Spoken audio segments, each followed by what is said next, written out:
What is going on, beautiful people? It is BetSam. I've just returned home from Australia. I went to UFC 312 live. Now we're going to do the full card breakdown for UFC Seattle this weekend.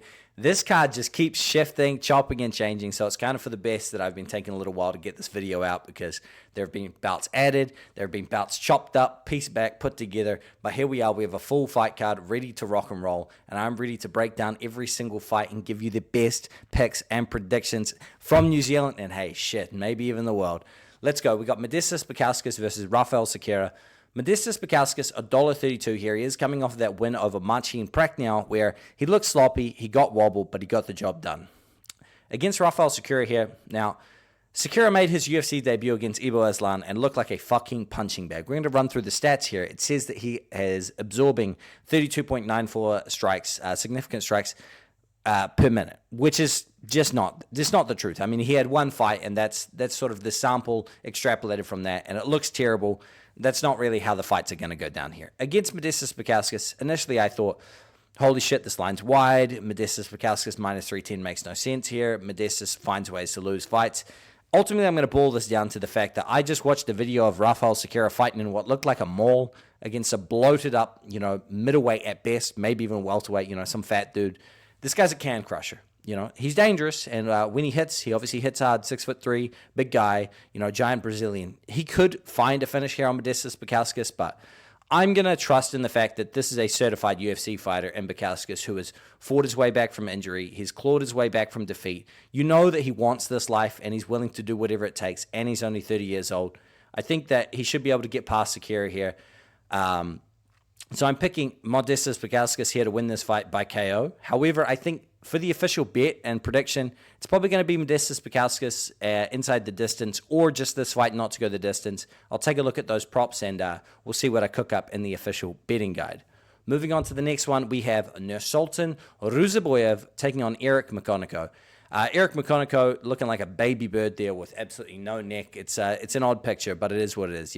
This guy's making his UFC debut here, short notice against Nursultan Ruziboev. Now, this is up at middleweight for Ruziboev, and I say up at because his last fight was at welterweight against Joaquin Buckley. I slammed Joaquin Buckley in that matchup there because I think Joaquin Buckley is absolutely phenomenal. I think he's an absolutely exceptional fighter. In this matchup here against Eric McConico, I think Nursultan Ruziboev has all the danger. Every single piece of danger, I think, comes from the Ruziboev side. And if Eric McConico is going to win this fight, it's going to be by clinch time, control time along the fence, perhaps some control time on the ground. I don't see the damage coming from him. I don't see any kind of finishing upside. His hands are not that dangerous. So Nursultan Ruziboev by KO is going to be my official prediction here. I think that, he's an incredibly dangerous fighter who loves to mix it up and loves to really unload on the feet. And we've seen him, 25 first-round finishes for Ruziboev. This guy's an absolute animal, So while the submission danger's there, I think he's going to want to let his hands go. I think he's going to enjoy a speed advantage and a size advantage here. I'm taking Ruziboev here to win inside the distance. I think I'm probably going to play inside the distance decision, no action. Even though it's a very low number, it's going to be juiced. I think that he really does hold all the danger here. So that's probably what I'm going to use as a parlay piece. But I'm heavily on the Ruziboev side. Oh, whoops, wrong way. Then we got Austin Vanderford. Technical issue here, boys. Austin Vanderford taking on Nikolai Veretennikov. Austin Vanderford and Veretennikov just got added to this fight card less than an hour ago. I mean, this just dropped. But they do have odds, and people are already putting their money heavily towards Veretennikov.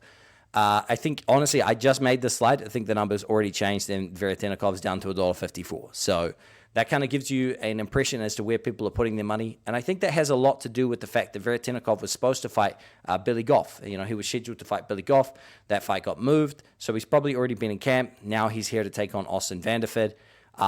I don't really like Nikolai Veretenikov's takedown defense, and that's a concern here that has been raised to me by people in this space, and I still think he wins, man. I think that Austin Vanderford, didn't have a fight booked. He's out there, making OnlyFans content with Paige Van Zandt. I really don't like this guy's fighting ability anyway. 5'11" in this division. He's not a big guy. I'm going to take Nikolai Veretennikov, and I think he wins this fight under 2.5 rounds by KO. And then we got Ricky Simone taking on Javid Basharat.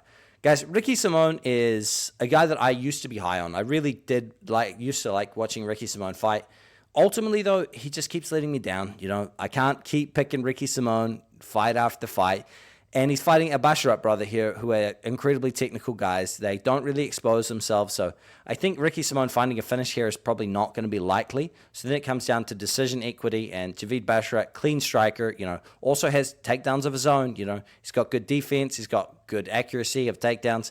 In his last fight, he did struggle, but against good competition. So Javid Basharat is going to be the pick here. But minus 300 is that's disgusting. Ricky Simone is still a top guy, man. And even though his performances have let him down, I think that Javid Basharat has done nothing to warrant that $1.33 minus 300 mark. I think that this should be $1.60, maybe, $1.50 at the lowest, but I'm not touching it at these odds. Get away from me. That's how I think about that. And we've got Mansour Abdul-Malik taking on Klein. I hate this matchup so much. And let me tell you why. I fucking loved the Dana White's Contender Series performance from Klein, saying John Jones is the greatest of all time to cement getting the contract to Dana White there. Klein, gets it done as an underdog. Beautiful rear naked choke, gets the people going. I had money on Klein in that fight as well, so I was gassed up.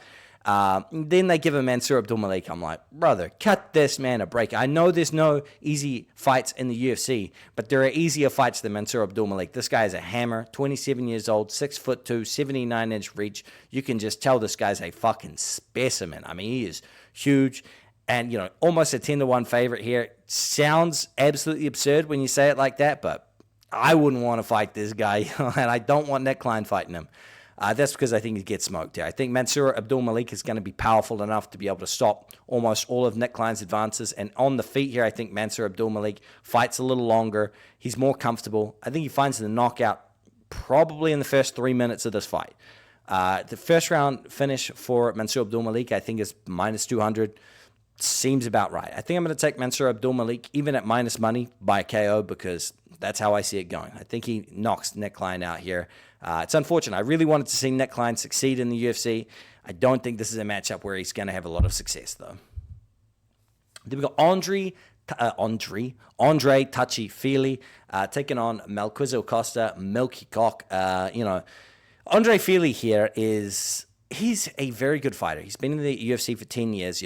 His last submission loss was actually to Max Holloway by rear naked choke. And we all know it's been a long time since Max Holloway's landed a submission. So that shows you how long Andre Fili's been in the UFC. This guy's grown up inside of the UFC. He's been under the stardom for a long time. He's always been breaking around the cusp of the top 15. Never really been able to cement himself, though, because he struggles to win 2 fights in a row, to be honest. Against Costa here, though, I think that a lot of people are assuming that Andre Fili is going to be able to keep it standing. He's going to be able to enjoy a striking advantage here, and he's going to be able to coast his way to a decision or find a knockout. I don't really see it that way, man. I know that Andre Fili has hands, and they're ready to eat for everybody, but Costa is a certified jiu-jitsu nerd. This guy, he really, really loves getting submissions going, and he's comfortable enough on the striking. So I think Costa here, the submission danger, if he can find the back of Andre Fili, is absolutely there because Fili's got a pretty long neck and Costa wants nothing more than to squeeze the life out of people. And, this dude is about that life. So I'm going to go Costa here by submission. I know the odds on that prop are super wide, and I'll probably be looking to play that as well on the betting guide. And then we've got Ivan Cutelaba, the Moldovan Hulk, taking on Ibo Aslan, the Turkish Power. I think this is going to be a firefight, and I think that Ibo Aslan has more firepower. So I'm going to take the bigger gun here. I'm not going to draw out this one here. Look, Ivan Cutelaba has been KO'd how many times? How many times do we have to watch Ivan Cutelaba put on the green paint, come out there, stiff-nippled, freaking, screaming at people, and then just get flatlined or beat or just not perform. So while he has some good power, while he's able to get some ground and pound off, I think if he takes Ibo down, the gym that Ibo Aslan comes from, I think that he'll know how to get up from a basic takedown and hold down attempt from Ivan Cutelaba. So I'm going to take Ibo Aslan to win this fight by KO inside of 2 rounds. I think that I'm pretty confident in that. I didn't bet him at this price at minus 158, $1.63. I bet him at a better price, but it's still playable here. Still absolutely playable.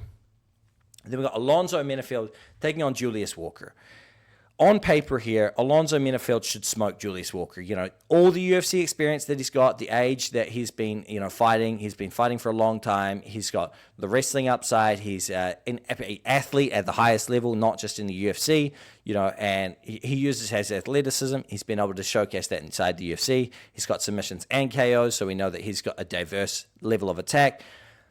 I still think he's going to lose, man. I've just got this feeling. Julius Walker, I can tell watching this guy. This guy's a bit of an athlete, He's got so many holes. He could definitely lose. But Julius Walker, 81-inch reach, 6'4", massive size difference here. Massive size difference. I know Alonzo's going to be thicker, but Julius Walker's got a huge frame here. I know that those guys are tricky to deal with along the ground. He's got strong body kicks, strong low kicks, and he can push at pace. He's always doing his cardio. He's getting his jiu-jitsu rounds in. He's going to have the youth advantage here. He's definitely at a power disadvantage and an experience disadvantage, but I'm taking Julius Walker here as my underdog opportunity. You can go check out that video. It's on the channel as well. Then we got Gene Silva taking on Baghdasaryan. Gene Silva here is a minus 550 favorite sitting at $1.18. Baghdasaryan 5-1 underdog. The odds are wide. And what I mean by that is that Gene Silva hasn't really done that much inside of the UFC. I know he's had some amazing performances, but he hasn't done enough to make me think this guy here really goes out there and just fucking blows the doors off anybody. If I'm getting somebody at $1.18, I should be assuming that they not only win, but get a finish, That they're levels above this person, that this person only has a puncher's chance. And I don't know if that's true. We haven't seen Gene Silva fight somebody that's a pure striker that is technical, So Baghdasaryan here, maybe he could slow this fight down, make it competitive, steal a round off. We don't know. I am going to be picking Gene Silva to win here, but to assume that it goes out here and he's the biggest lock that I could find on this card, it's not really how I see it. So I like the matchup. I'm excited for it. I think Gene Silva wins. I don't think he deserves the price. So we'll see, though. Maybe I could be wrong, and Gene Silva is the next thing. Then we got Jean Matsumoto taking on Rob Font. Quick little water break here, guys. Stay hydrated. Jean Matsumoto is my slam of the week. If you guys do not know what slam of the week are, perhaps you are new, Hello, if so. Jean Matsumoto, this guy is 16-0. He's an absolute gamer. He's coming off of a bit of a war against Brad Katona where he had the power advantage. Brad Katona was trying to do a lot of veteran things there, and Jean Matsumoto still managed to find a way to get the victory. His takedown defense looked pretty good in that fight, better than it has in the past, and his takedown accuracy still low, but against Brad Katona, it's going to look that way. He's taking on Rob Font. Rob Font is a staple of this division. He's been in the UFC for 10 years. He's had 19 UFC fights, I believe, or if not, then this is his 19th UFC fight. Striking, on point. Boxing, on point. Eats leg kicks for breakfast, I will say that. And his takedown defense has definitely been a hole in his game that's been exploited to defeat him multiple times. Did look better against Carla Phillips, but maybe that was a Carla Phillips issue. We will find out. Jean Matsumoto here, the reason I'm supremely confident is that Rob Font at this point wears the damage, man. You hit him a couple of times, he gets all bruised and beat up, his eyes swell up, his nose swell up. I think Jean Matsumoto is going to have a power advantage here, and I think that he's going to crack Rob Font slightly less often, but I think it's going to have a massive effect on Rob Font. I think there's going to be swelling, bleeding, cuts, all the rest of it, and I think that he has the grappling upside and can explore that as well. So I'm taking Jean Matsumoto. I think he wins this fight either by doctor stoppage or submission. Then we've got Brendan Allen taking on Anthony Hernandez in the co-main event for UFC Seattle. I have faded Anthony Hernandez 2 times. Only twice. Both times I've been burnt. Okay, I faded him against Michel Pereira. I faded him against Roman Kopylov. And both times I got burnt. I got burnt. So I'm not picking against Anthony Hernandez, especially not against Brendan Allen. I'm not the biggest Brendan Allen believer. After his performance against Chris Curtis, I really lost a lot of stock in him. I wasn't impressed with that fight at all. And so I think in this fight here, Anthony Hernandez is probably going to be able to survive any early onslaught that happens, and he's going to be able to turn this into a cardio war like he does, even inside of 3 rounds. 15 minutes against Anthony Hernandez will seem like a lifetime. I'm going to go fluffy to get it done here, just by pure will and determination. Then lastly, we have the main event of the evening, Henry Cejudo taking on Song Yadong, baby. Look, Henry Cejudo, I'll tell you right now, this guy has only lost to the elite of the elite. A split decision against Joseph Benavidez that could have gone his way. a loss to Demetrius Johnson, a loss to Aljamain Sterling that some people argue he won. Not me. I do think Aljo won that fight. And also a loss to Merab Dvalishvili most recently. Guys, Merab Dvalishvili and Aljamain Sterling are phenomenal fighters. Demetrius Johnson is the greatest flyweight to have ever done it. So those 3 losses don't do too much. He is 38 years old, though, and that's fucking old for a former flyweight and bantamweight. This is a lifelong mixed martial artist. I don't know how many times he's made weight between wrestling and fighting, but it's a fucking lot. His knees are probably not what they used to be. He's had shoulder surgery. He's had the lot. Henry Cejudo at 38 is, in combat years, he's probably 45 to 50. You know, even though he looks after himself and all the rest of it, this is an old guy right here. And even though he has all the experience in the world, I have to pick Song Yadong because of that age difference. You know, if Henry Cejudo was 34 years old in the peak of his life right here, or even 30, 32, 33, somewhere around there, I think Henry Cejudo would be a no-brainer pick. But I have to pick Song Yadong because of those reasons. And so I'm going to go Song Yadong to win this matchup here. Song Yadong also strong, you know, wrestling base, trains out of a good gym, all the rest of it. I'm not going to bet on Song. This price here doesn't make a whole lot of sense to me. With all the accolades that Henry Cejudo has, I think Song Yadong should be sitting somewhere around the $1.60, $1.70 mark, not $1.38, not minus 260. So I'm picking Song Yadong. I don't know if a lot of people are going to hate that I'm not high on this because I know a lot of people already have him in their parlays, all the rest of it. But ultimately, I don't think this is a load-up spot. He was never under my slam consideration. And Henry Cejudo, if he were to win, I wouldn't be that surprised, man. I really wouldn't. So I'm going to be picking Song Yadong, but it's a stay away from me. That is going to be the full card, the quick picks, predictions, and breakdown. I will say, if you guys want to see where I'm putting my bets, sign up today to We Want Picks Premium. It'll be in a link in the description of this video. Sign up using code BetSam as well to get yourself a discount off there. You will see all of my bets, all of Angelo's bets, all of Adam's picks. You will see all of Jacob's bets, all the rest of it. My round line lanes and more.